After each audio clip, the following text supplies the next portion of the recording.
Today we're playing. Today we are reacting to this YouTuber right over here, his story. And I'm eating noodles too. Just to prove that I'm eating noodles.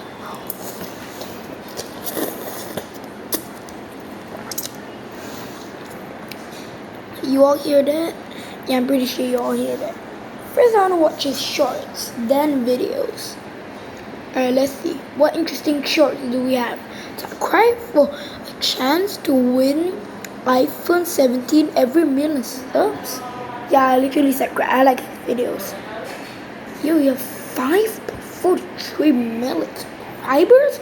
Alright, I want to watch the latest one. My older brother measured me for the 6th time that day and screamed, 4 inches? You grew 4 inches? I stared down at him and he glared. Stop that. No little brother of mine will ever look down on me. We're fixing this before it's too late. I wondered what he meant, because there was no way to make someone shorter, right? Whoa. But the next day, he kicked my door open, waving a printout of the compression machine. How do you even make a I found person a shorter? chiropractor who compresses people for a living. He went up on his toes. You're booked for Saturday. After that, I'm the tall one. My stomach dropped, but then it hit me. I couldn't stop the appointment, but I could outgrow the machine. So I ran to the kitchen and started eating. What? I ate 4 stacks of pancakes, 2 boxes of leftover lasagna, and 3 whole jars of peanut butter, dropping the empties wherever I stood. He walked in on the 3rd jar, and I froze with the spoon in my mouth, but he patted my shoulder. Good. Enjoy your last meal as the tall one. On Saturday, I squeezed through the clinic door sideways and jammed halfway into the machine. The chiropractor pulled me free and wiped his forehead. I can't compress this. He's at full capacity. My brother slammed the printout on the counter. So squeeze him harder. The chiropractor shook his head. If I compress him right now, everything inside him will blast out of every hole. My brother crossed his arms. So what? I'll take that risk. I went white, but thankfully the chiropractor didn't move. But then my brother yanked me out the door. Fine, I'll do it myself. When we got home, my brother grabbed a hammer. If a professional won't fix you, then I'll just break your legs instead.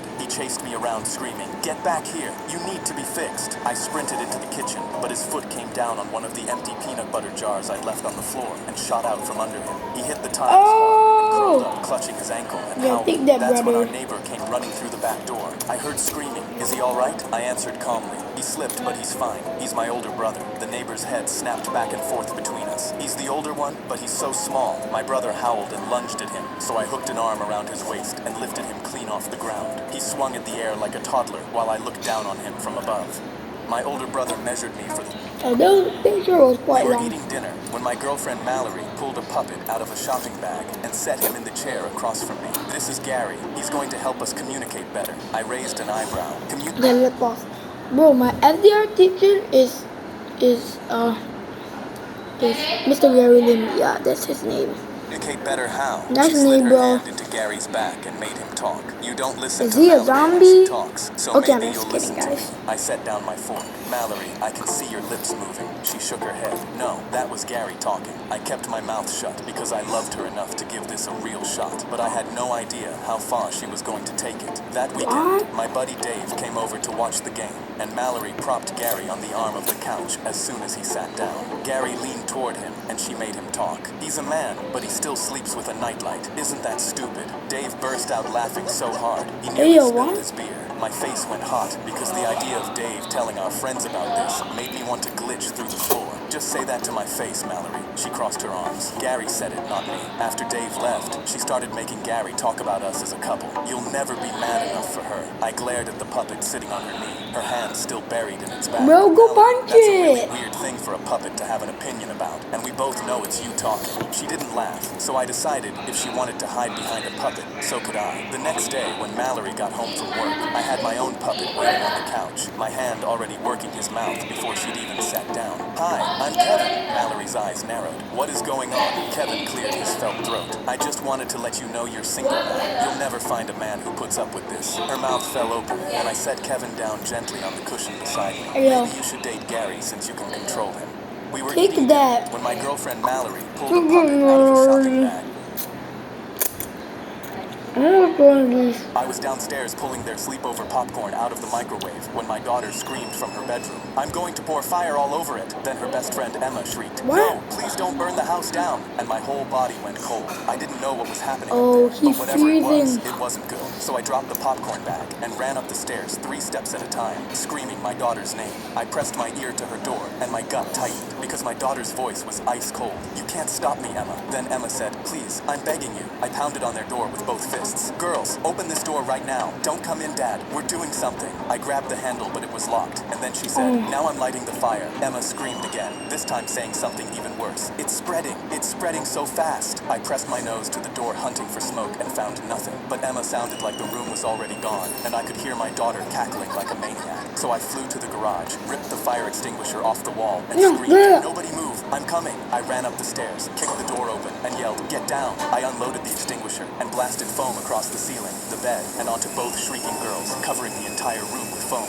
But then I froze, because there was no fire and no smoke, just the laptop on the bed, and on its screen, a giant Minecraft mansion was burning to the ground, while my daughter's avatar circled it with flint and steel. My legs gave out, and I sat down right on the foamy bed. "Honey, did you just burn someone's house down?" She wiped foam off her face. "Yeah, Emma stole my diamonds, so I poured lava on her mansion." Emma was on the side, sobbing into a pillow. Turns out, there never was any fire, except in Minecraft. My daughter looked at my empty hands. "Dad, where's the popcorn?" I said, "Popcorn's downstairs," and walked back down with the fire extinguisher. I was downstairs pulling their sleepover popcorn.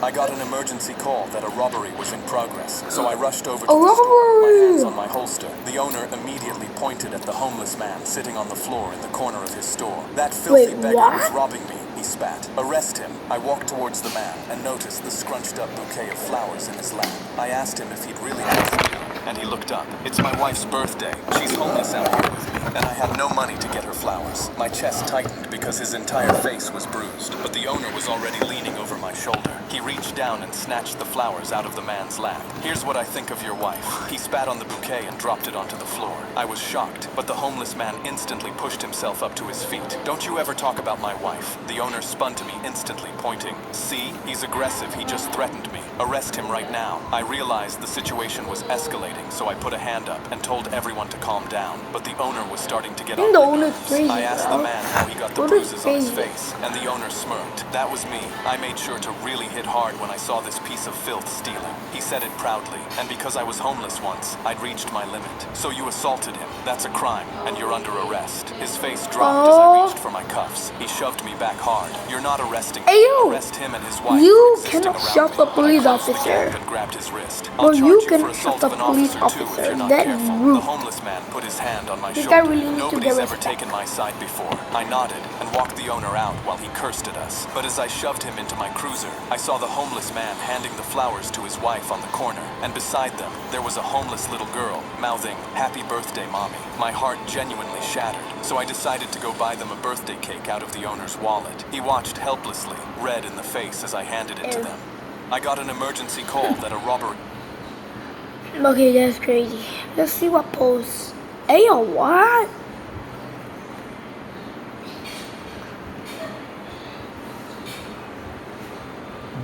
Bruh.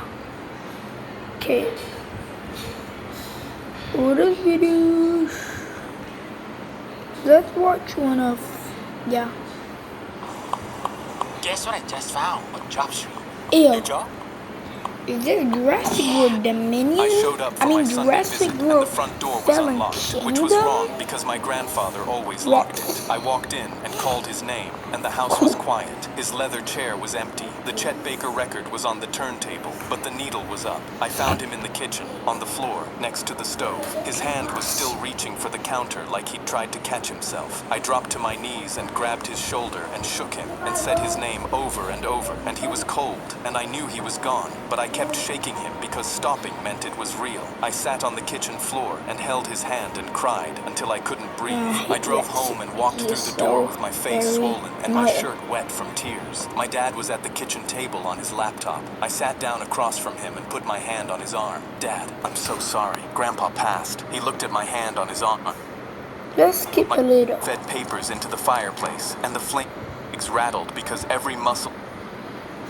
"You stole from your own father. He didn't need a hospital wing. He needed a winter coat. He was freezing in his own house because you took everything. He was old and he was dying, and that money was going to be wasted on children, on kids with cancer, on a girl named Ada who draws pictures of windows because she's never seen the sky from her bed. That's who you stole from. Dad's face was red and twisted, and his composure was completely gone. You want to know the best part? I pulled the receipt from my pocket and threw it on the table. The money is gone. I signed the donation papers this morning. Every last dollar goes to St. Jude's. Construction starts in April. You spent 2 months fighting over money that was never going to be yours. Diane went white. Garrett stared from the floor. Dad grabbed the receipt and his face drained of color reading it. You gave it away to dying children, to kids who grabbed his hand when he walked through the door, to a girl named Ada who shows him drawings of a window she's never had. My voice broke. He loved those kids more than he loved any of you, and he was right too. Dad pointed at me. You are a child. What is she doing here? He'd seen Gloria. She walked in from the kitchen, coat on, folder in her shaking hand, set the folder on the table, copies of everything. My mom spoke from the end of the table. I believed her. Every head turned. Mascara streaked down her face. I believed her because I already knew. She shook her head. He asked me to do one thing. This was it. She looked at the leather chair. He would have been proud of you tonight. I pressed my hand over my mouth because those were the words I'd needed to hear from someone in my family my entire life. With my fingertip, the room with the big window and the smiley face sun. Then I drove to the house and sat in his leather chair and put the Chet Baker record on the turntable and dropped the needle. The trumpet filled the cold study, and I closed my eyes and listened the way he taught me. And for a few minutes, the room wasn't empty. Oh, alright guys, that's gonna be it for today. I hope you guys enjoyed, and goodbye.